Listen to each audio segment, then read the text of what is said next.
Welcome back everybody, Mark with exoticcarplayplace. Today coming back at you to discuss one of the most unreliable BMW 3 Series engines available. We've talked about it before and we know that I'm looking at buying one because I find that it's a fascinating engine that's very tunable, and that's why it intrigues me to buy a car like that with that type of engine.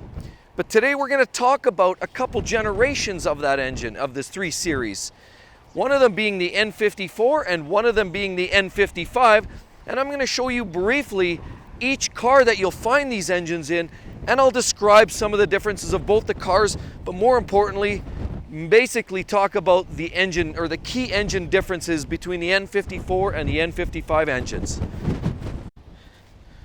So here we go. This here happens to be a later generation. So we're going to talk about the two models. This one is the newer of the two. So what do we have here? This is a 335. Now you look, it's got the fancy little wheels, and this is the luxury edition.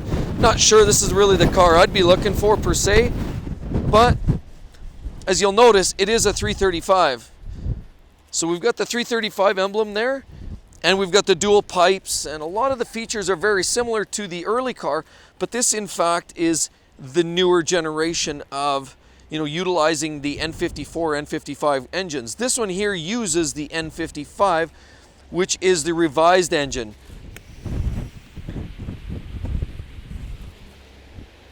Now you'll notice subtle differences between this, and I'll show you in a moment. I'll show you an early generation 335, which utilizes the N54. But this here, the N55 engine, why did they switch to this engine? I mean, along with not just the facelift, as you can tell, the headlights are substantially different. They utilize the LEDs. The front valence is quite a bit different because this is a 2011 model year. This car is quite a bit different. Look at that. Headlights. Look at the mirrors, and I'll show you that on an early car right away. This, of course, the style of wheels are different.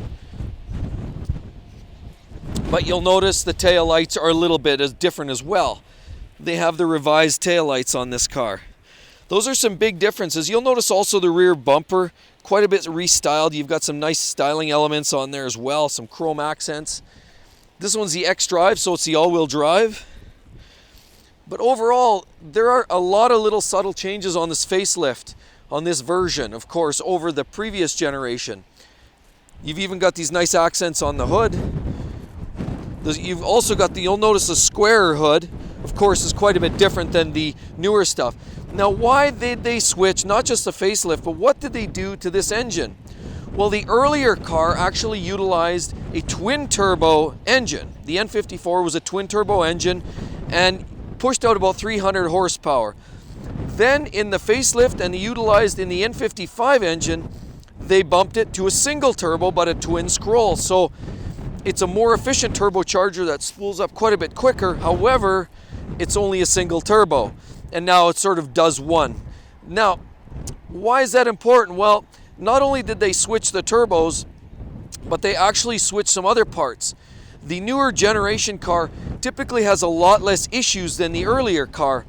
The earlier car had issues around the oil filter housing leaking. This one here, not so much. Wastegate issues, rattling, injectors leaking down in the early cars, whereas they fixed some of that here. The turbocharger, of course, you only have one to break.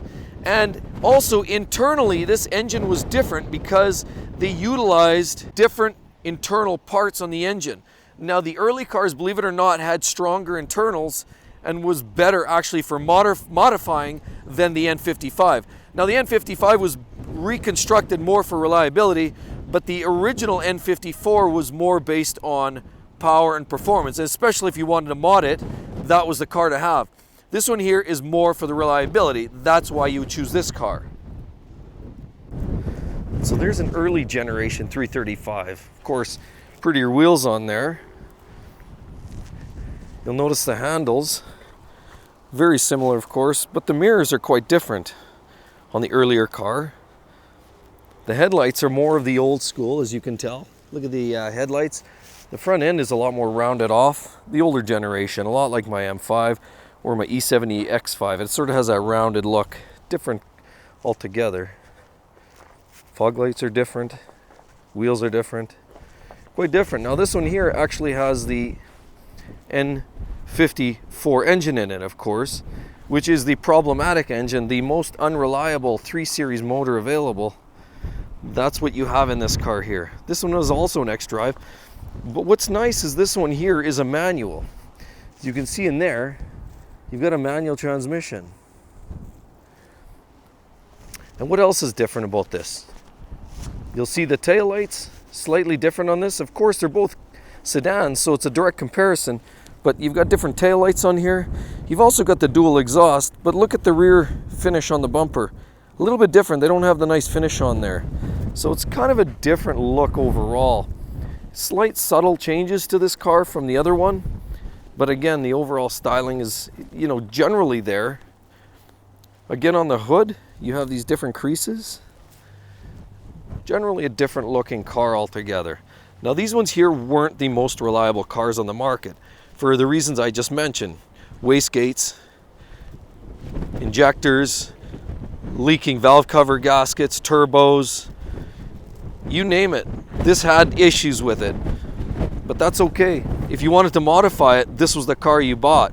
And that's, as a matter of fact, likely the kind of car I'm going to buy here very soon. Stumbling, uh-oh. Not every day. It's not too good. What? Engine light.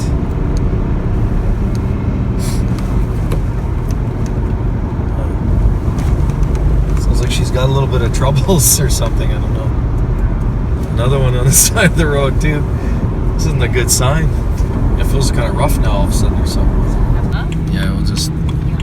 So everybody, I hope you enjoyed the video. I hope that was good information for you when you're making that choice on which car you want to use or which car you're looking at purchasing. Make sure you give it a like, thumbs up, subscribe to the channel, and I'd love to see you guys on the next one, because after all, I will be doing much more on the reliability discussions on these cars.